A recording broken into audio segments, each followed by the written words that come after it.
Hi, everybody. This is Podcasa Bonita. I'm Rachel, the Trey of the group, meaning that I do everything.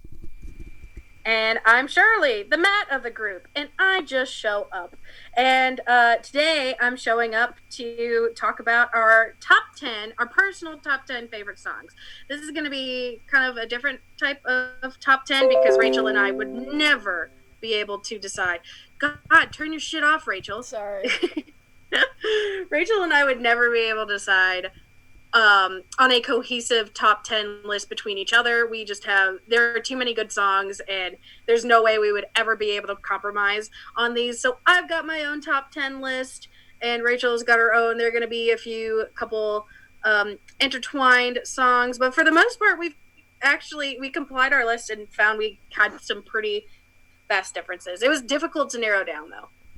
Yeah, definitely. The other episode we had that's kind of similar to this is the Christmas Countdown, which was much easier to do because there's only like a handful of Christmas episodes and there's like a million bajillion songs. So I'm not too bothered by the fact that we have different lists. I think it's kind of cool because that way we can talk about like more than just 10 songs. We want to specify that these aren't just songs that appear in the show, although a good handful of them are in the show. These are also going to extend to the movie and other albums like the Christmas album, because I know I've got a handful of those. All right, Shirley, you want to just get started with number 10? Yes, what is your number 10, Rachel? My number 10 pick is A Lonely Jew on Christmas, which is sung by Kyle during the season 1 episode, Mr. Hanky the Christmas Taboo. What's yours? Well, my favorite also happens to be a Christmas song. It's from the album, and probably nobody is going to know. It's a little bit obscure. It happened in Sun Valley, which is the song sung between Stan and Wendy. And I like it merely because it's a bop. It's a bop. It's a banger. And I thought it has no amount of satire, really. Like, I think Stan vomits on Wendy at some point in the song. But, no, it's just kind of like a wholesome, cute little song. Really good vocals by both Trey and Mary Kay Bergman, who played Wendy before her death. But it's just like a really cute song. Talk about your song, Rachel. I can't be carrying this show. All right, sorry. I just want to out myself as a fake fan because I don't think I've ever heard like the legit album, like the Mr. Hanky's Christmas Classic. So I've never heard the song. So I was kind of surprised when I looked it up and I was like, what? I didn't know that Stan and Wendy had a romantic ballad, but there we go. So my number 10 is A Lonely Jew on Christmas. And I picked this one not necessarily because it's like the most fun to listen to. This one's kind of like more sorrowful, but that's kind of why I liked it, because it's like I think the first instance in the show of a character like breaking into song that I can remember. It's very early on, yeah. And I also picked it because it has a really good like emotional story arc. Like Kyle is very like forlorn. I like the subject matter of the song. I think I believe it's Matt, does a good job on the vocals. It's just very good. It kind of sets up Kyle's emotional journey for that episode, and I really enjoy that. I love that you're analyzing the story elements and the tone, and I'm just like, this song's a bop. I like it. It sounds good. Even more cementing us as the Matt and Trey. Basically the Matt and Trey. You ready to count down to number 9? Wow, I can't even count. I really am the Matt. Oh my god. Although I'm pretty sure Matt majored in math, so he can at least count. God, then, damn, I guess I'm the Butters of the group. Okay. I can't do shit. My number 9 is Jackin' It in San Diego, which I think is a fucking great song. I love it so much. It's just such a funny way to end that episode, especially because Kyle like sets it up the whole episode where he's like, you're gonna end up jacking it in San Diego, and it's just such an odd thing to say. It's like comes out of nowhere, but then it kind of comes back at the end. I love the vocals of like the barbershop quartet. I love seeing Stan's little butt as he's running around San Diego. It's so funny, and I just love it because it's at the end of Butterballs, which is an episode I think is super funny. And you know what's really fun about that song is I kind of forgot get that it's actually based on a real life event. I'm like, oh, that's kind of funny. Whenever I listen to it, it's a banger. It's a fun little song. But then I remember, I'm like, oh yeah, that was something that the Coney dude actually did. Like the person who directed like the Coney 2012 thing, like actually had a mental breakdown and started getting buck ass naked in San Diego. Started jacking it in front of the cameras. You know what though? That is very on brand for Stan. So. Yeah, especially the mental breakdown part. Yeah, I get it. So there was that. My favorite is from the movie. It's Mountain Town, which is our pretty little opening. One, because this is where I'm going to get all, like, analytic and whatever. But I really love that it's such an exploration of, like, classical music scores, with a show like South Park. Like, it shows that it's not even just, like, a couple of funny little songs. Like, no, it's actual, like, art. Trey is really, really good at what he does. Because this is so, like, reminiscent of, like, Belle from Beauty and the Beast. Like, the opening songs to a lot of Disney films and other classic films. It's just really catchy, but it also opens up, the story really, really well, singing about the quiet little mountain town. It's funny, and it's so beautifully scored. It's got such a beautiful instrumental score to it. So I really love it. I find myself, like, when I watch the movie, like, it really sucks me back in. I'm like, oh yeah, that's why I love this film. It's got really wonderful music. Yeah, that is a really great song. It's such a great way to open up the movie too. Especially, and close the movie. Yeah. The reprise. Yeah. Wait, is that how it's pronounced? Yeah, if you're bougie like me. But I thought it was reprise. I mean, yeah, but it's actually not. But I don't correct anybody. So do other people make that mistake? Like, is it a common thing? Oh, yeah, it's almost like completely colloquial, just said like that. Okay. All right, thank God. Because I was like, am I really that uncultured? I think it's reprise. It's not. It's a reflex to the point where I'm, like, overtly cultured by my years of chorus that it's just been, Pavlovian, like, conditioned into my head that I can't say reprise without feeling a little bit guilty towards my 6th grade chorus teacher.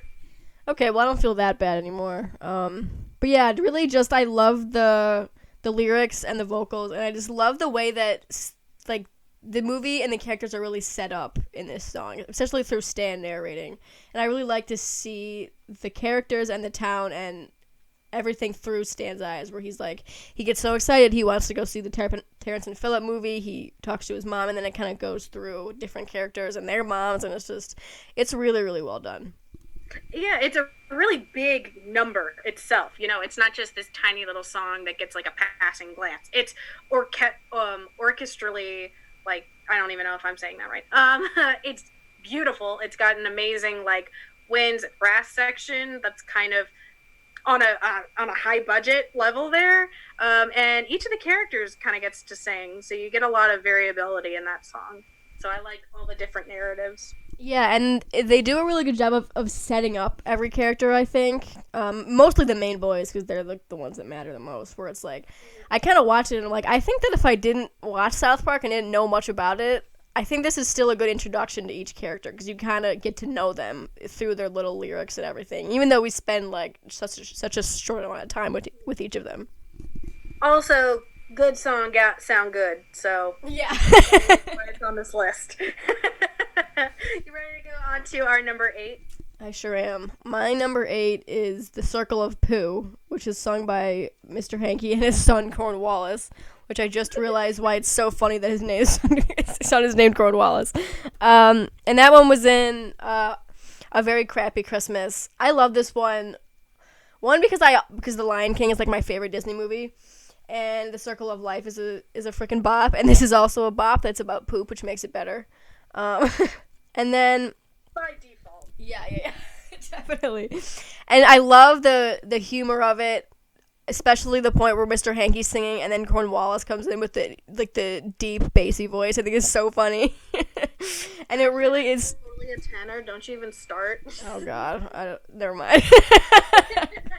I don't know what I'm talking about, but you know what I mean. But yeah, I think Circle of Pooh is really great, and that's all I have to say. What's yours? That's a good song too. It's one that I do kind of forget about, so that's one of the reasons why it wasn't on my list. But I do still like it.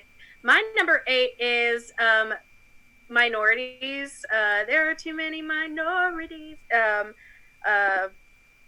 Not because of like the message of the song at all, but it's again a lot of these on my list are just going to be because they're bops. It's so funny how the entire thing is just edited, and the overall tone, it's so on par for Cartman. It's also one of like the top songs. A lot of people recognize this one. More casual fans will be like, oh yeah, I remember this episode. The stereotypes in there are like laughably Cartman, where you know they're just like ridiculous, but they're still like just so funny. It's all around just a really, really good. To me, it's one of my favorite Cartman songs. You know, Cartman's one of the main singers of the group. So by far my favorite of his, just because of the comedy factor, but also it's beautifully written, and the actual like visual editing is so well done for this episode. Yeah, I agree. I have this song higher up on my list, so I'm not going to say too much more about it here. But it is a bop. It's a pretty solid Cartman song, I agree. Want to go to number 7? Let's go to number 7. All right, my number 7 pick is from the High School Musical spoof called You Gotta Do What You Want to Do. I think that's what it's called anyway. And it's sung by the 4 boys at the end of the episode when they finally break down and succumb to peer pressure. And they sing this bop, and then everyone ditches them to go hang out with Bryden. And I just love it. Like, the way the song is written, it's very, like, High School Musical. It's very cheesy, very, very that. But I also love the lyrics, like how it juxtapositions from Kyle going, like, I like to study for exams because grades are important to me. And Carmen's like, I like making fun of black people. Like, just the horrible, like, yeah, just very quickly. And I just love the way that they're like, you should just do whatever you want to do, but also make sure that it's popular with other people, because they like care so much about being cool. I just love that. I love it because it is one of the episodes where all 4 boys are in on it together. There isn't any sort of split or divide between them, and they're all just collectively shelling out and not reaping any benefits from it. It's a fun little classic. This number stands out only because of Kyle's hair. Yes. Oh my god. So even if that's the only reason why the song is on your list, it's a valid reason, because I love Kyle with the Corbin blue hair. It's literally iconic. I love it so much. Alrighty, so my number 7 is a classic from Good Times with Weapons, which is Let's Fighting Love. Like, you can't not find this one fun. Yeah, this one's great. Don't have too much to say about it. It's one, I think it was just an excuse for Trey to sing in Japanese. But also, my boyfriend is the biggest anime weeaboo man I've ever met. He watches pretty much any anime that you throw at him. And I can tell you about 80% of the shows that he watched, the anime intros have the same exact tone and feel as this parody song. Even like the random English words put in there, exactly the same. Nailed it right on the head. I think this is another example of Trey and Matt doing a good job of like researching the thing that they're parodying, so that they really do a good job of just nailing it right on the head. Oh, we already know that Trey is slightly a weeaboo. We already know he's Mr. Otaku up in this bitch. So I think he knew a good bit before they had to research.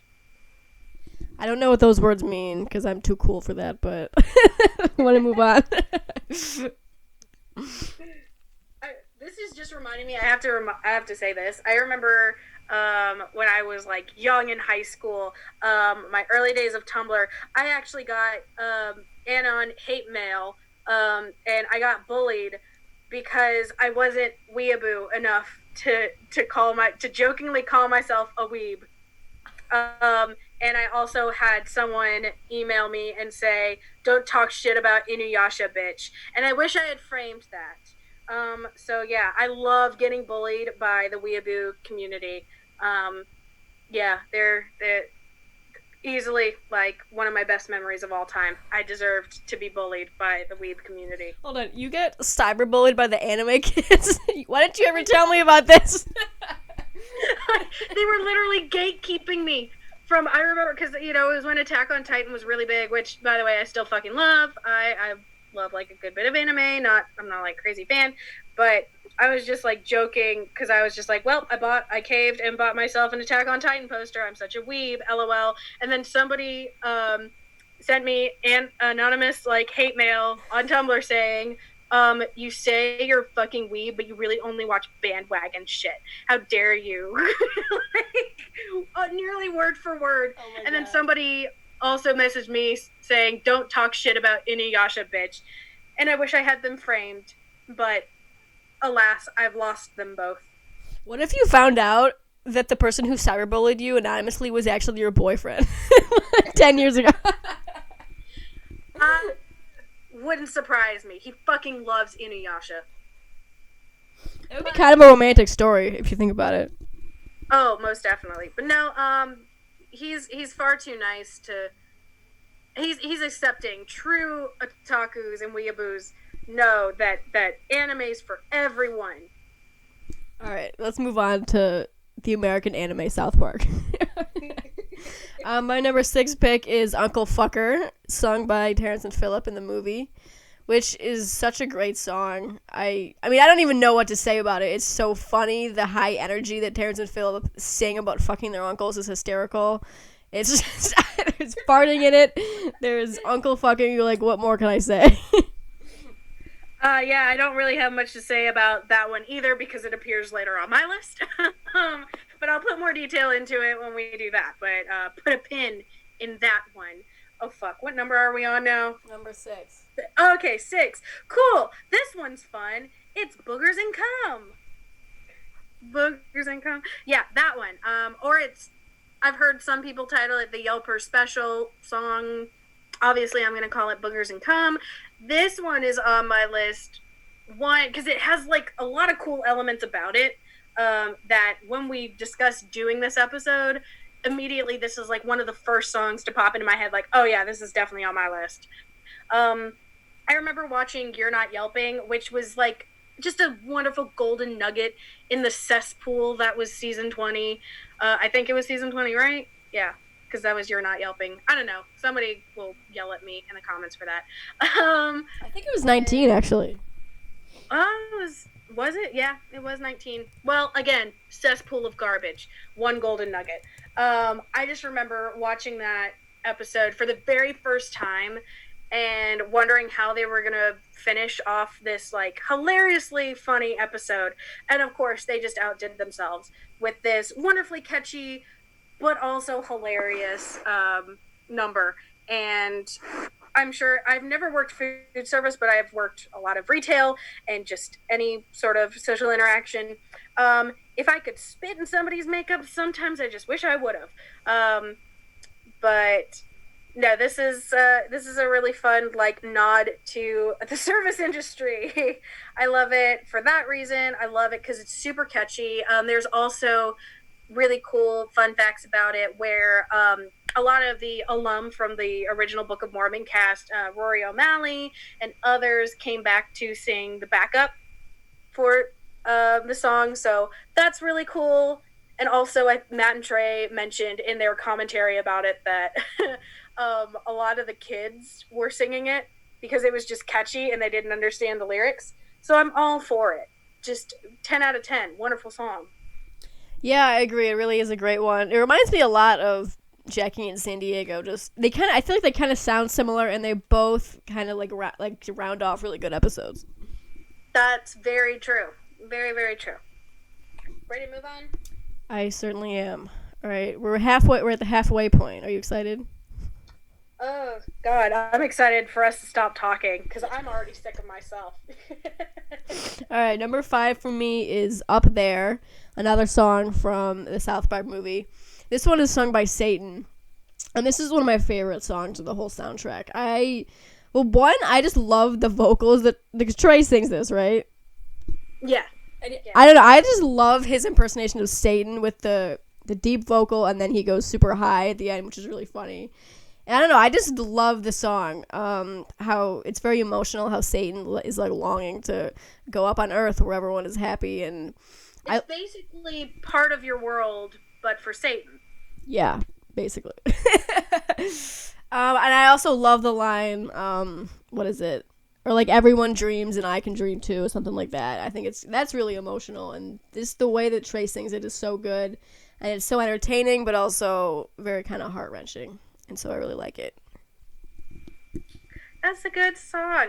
It's not what I was kind of surprised seeing it on your list because it is one of those songs where it does kind of get neglected from the fandom a little bit. Yeah, it's not very funny. That might be why. There's not a lot of humor there. It's just genuinely like to move the plot along and to give a really nice character arc for one of the primary characters in the film. So, I mean, but it still has like a lot of value as a song. You know, it's not as quite recognizable as something like Kyle's Mom's a Bitch or whatever, but it's beautiful. Like it's really just a gorgeous song. And honestly, I could fill the entire list with songs from the film just because they're really great alone, but I really tried to like mix it up a little bit. My favorite from episode Night of the Living Homeless is going to be the California Love parody, which is again a little bit obscure up in there, but I can't get over the fourth wall break within the song. One, California Love itself is already a bop, so if your intention is to make it even funnier, that just makes it even better by default. So I know like the last line is Cartman singing in the city of Venice, right by Matt's house, you can chill if you're homeless. Like it just directly talks about Matt's old place in Venice. So I don't know, I think it was just one of those random songs that even though it's not an original song, we weren't really sure if we were gonna stick it to only original or parodies or anything. This one was just too good for me to pass up. I think it's the only parody that really appears on this list. The rest of them were all original songs, but this one's definitely a favorite of mine. It plays in my head every time my boyfriend blasts California in the car. Like every single time. Instead of the actual lyrics, I just hear the boys screeching and hearing Cartman's, which Trey's voice cracks, and it just make it even funnier. Love it. Love it, love it, love it. I completely forgot about this song, so I was really surprised and pleasantly surprised to see it on your list. And yeah, there's really not much to say. It's a really funny way to end the episode too, where all they do is just entice the homeless people to go somewhere else by singing horribly at them through a bus. I wonder if Matt and Trey are just like, shit, we don't know how to end this episode, and then Trey just sits next to a piano and it's just like, I got it. Let me handle it. Well, yeah, it hasn't failed yet, so. Not yet. They're all pretty good. There are a couple of other ones like that weren't on this list, like Queef Free is like an episode ender, and that one's pretty good. It almost appeared on my list, but I was like, I just don't care enough about it. There are too many other bops. Too many other bangers. All right, you ready to go number 4? Golly, are we already on number 4? Yes, let's do it. My number 4 pick is also from the episode Butterballs, which is Make Bullying Kill Itself, which is Stan's little song that he writes to try to end bullying. And I love this one because it literally is so fun to listen to. I love the song, the way Stan sings it. I love Cartman's little interjections about his vagina. I love and then I think I'm pretty sure at the end it's like it's kind of a joke where it's like Stan's name is on everything. Like Stan wrote it, Stan sang it, like Stan did everything. Kind of a nod to Trey, which I think is funny. I also love. What was I gonna say? Not much, because there really isn't much else left to the song. Like, that's basically what most of our commentary is boiled down to, is just like, we just think they're funny and they're catchy. Like, that's it. That's all you had to do to be on my list. You didn't even have to be funny. You just had to be catchy to show up on my list. I remembered, though, and so what I was gonna say is that I love this because it's such a funny parody of, like, those weird viral things that like high schools were doing at the time, where like they would make a song and it would like they would follow you through the whole school, where, like, and then other kids would be in the side and like everyone's in it, and I'm like, my school did that. It is such a weird thing. Like, they parodied it so well. It was so funny and weird. Like, I loved it. My high school had a voluntary, like, you could choose whether or not to do this. The school really thought we were all just ecstatic to join in, but it was at the height of Pharrell's Happy popularity, which I don't even have to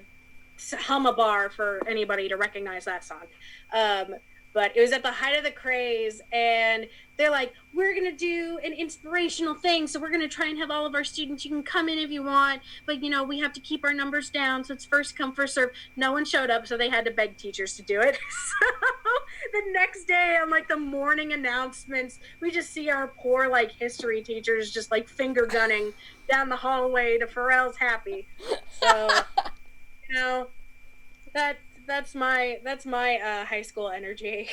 My high school, I don't want to say too much, but it has spawned two popular viral internet videos, and not always for the best reasons.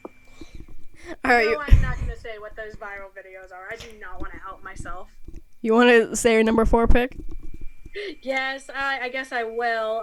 But it's again another repeat. It's Uncle Fucker. I have a lot of love for this song. It's nearly my favorite from the movie, just about. Again, like you mentioned, I love the energy of it. I mean, it's the farting is beautifully orchestrated. So you know, you can't be too upset. If you make farts sound catchy, you did something really good there. And, you know, Terrence and Phillip's voices, like their voice and speech styles, the way that Matt and Trey, like, portray them, fits really well with the style of music. You know, it's kind of hard to describe the soundtrack as anything other than really just theatrical. Like, there's not really any sort of subgenre really that's only represented. It's just all encompassing theatrical. It's just catchy, and I really enjoy the characters of Terrence and Phillip as it is. So, you know, of course I'm gonna like it. I agree. It's a great song. Are you ready to go on to the top 3? Top 3? We're just about there. All right, you go for it, dude. All right, my number 3 pick is sung by the pop singer Lorde, aka Randy Marsh, which was actually which was actually Sia in real life. Is that the Push song, "Feeling Good on a Wednesday"? I love this one. This is a fucking banger. Sia does such a good job singing it. It's so catchy. It's so lovely, and also it has the underlying layer of actually being about poop. So it has everything that I love in music. It's a really great song. It shows up. Ever since it came out, like, it's shown up on, like, the top favorite list of songs. Didn't quite make it for me, but that's because I could have made it mine all about the movie and the Christmas album. So, which brings us to my number 3, which is Mr. Garrison's "Merry Fucking Christmas." One, again, beautifully written. It's super fun, like old school timey play on like a classic upbeat Christmas song, but it's Mr. Garrison just shitting on other cultures that don't Literally. celebrate Christmas.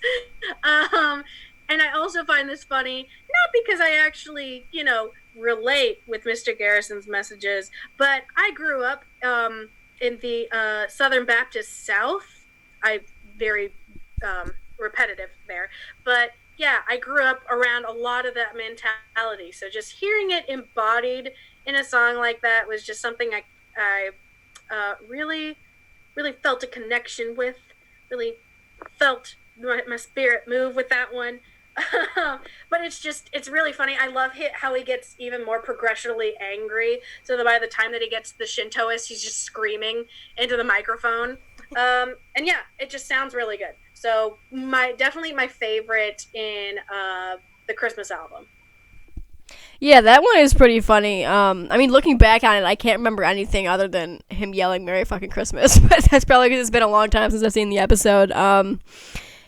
It's definitely a good song, I think, but the fact that Mr. Garrison is now the president kind of taints it a little bit. That is true. I feel like Trump Garrison and old Mr. Garrison are completely different characters at this point, but in a way, I mean, of course, they're the same character, but they're just kind of in separate worlds of South Park, almost like different universes a little bit. So I still love this song, not for really like its message, but like the parody and behind it, and how he sounds exactly like half the people that I grew up with. I completely get that. So my number 2 pick is my favorite song from the movie, which kind of surprises a lot of people, I think, and that is La Resistance. I believe this is a Les Mis parody. Is that correct?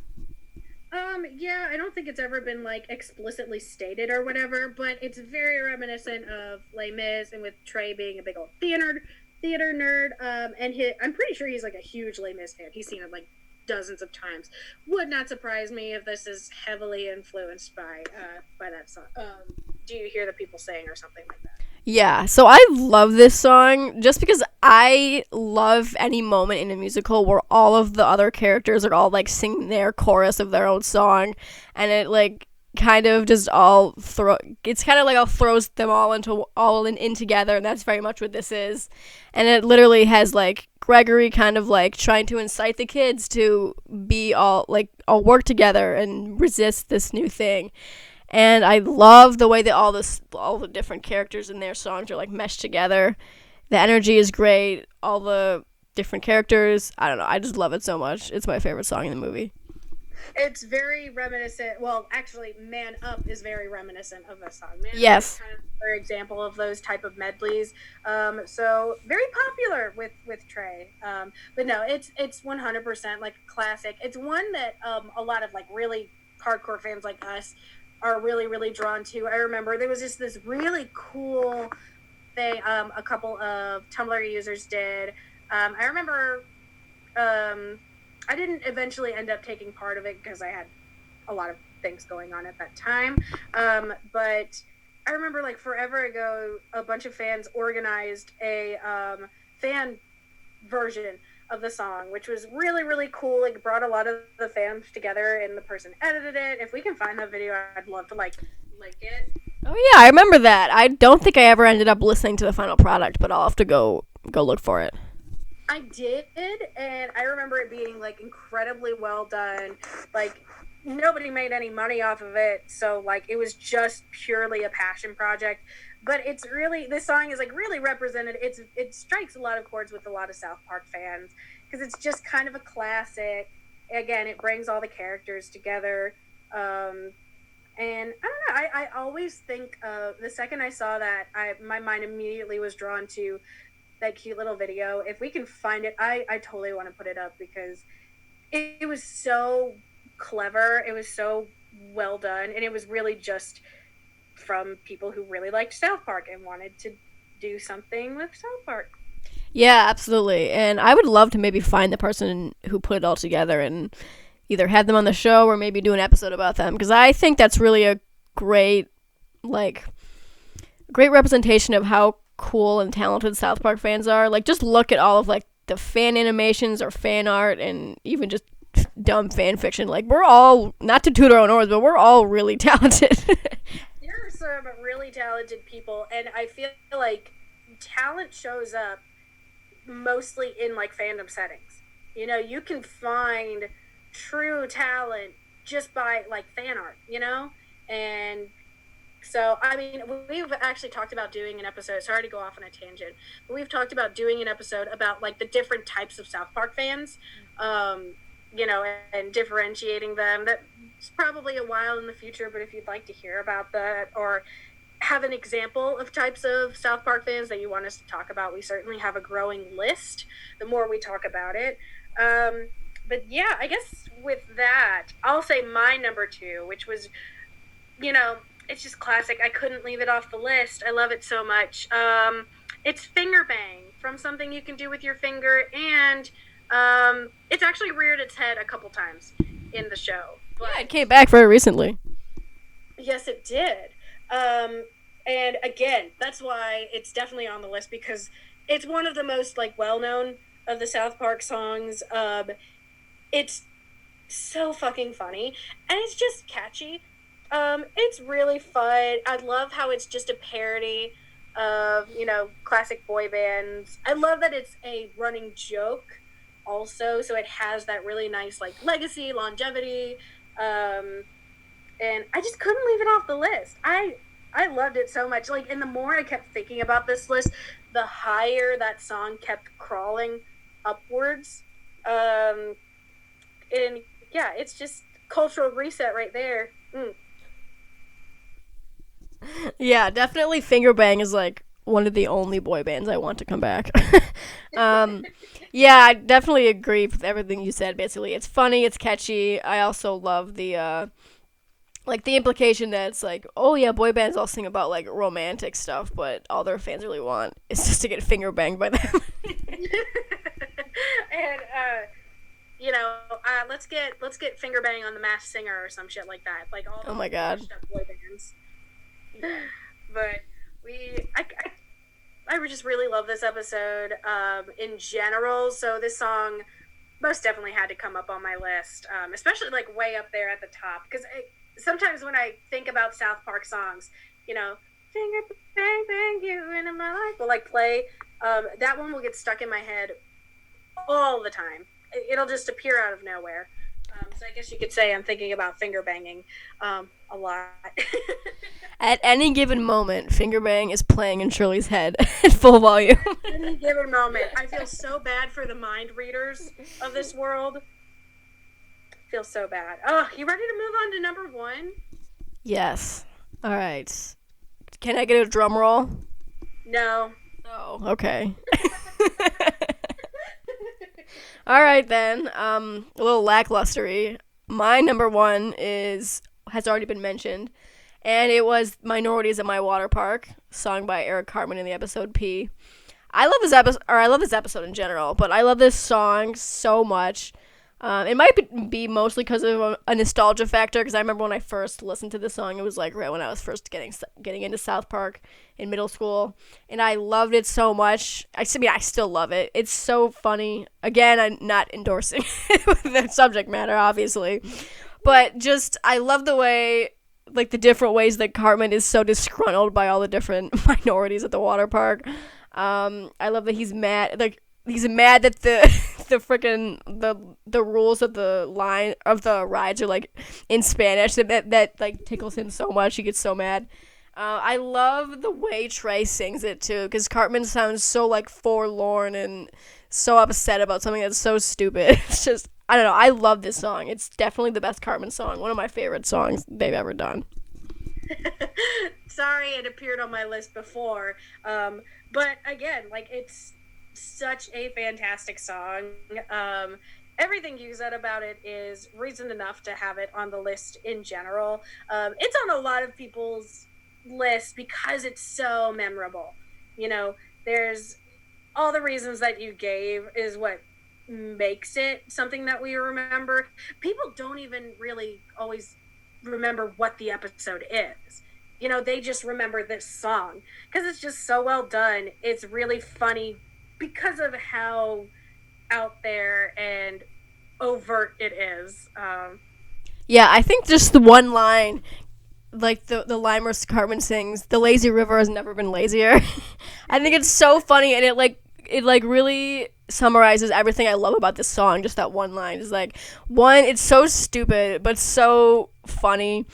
Two, it's just it's then the vocals are great, and like the way he sings it, it's Cartman sounds so passionate, which is fucking hilarious given what he's talking about. It's a great song, and I'm sorry that it was later on my list, but I'm actually not sorry because my number one is one of my favorite like musical numbers that you could have for a character. My number one pick is "I'm Super" from the movie, sung by Big Gay Al. And if this weren't apparent enough, I'm a huge fucking musical theater nerd. So any sort of big classic theatrical number is something that I'm going to be all about.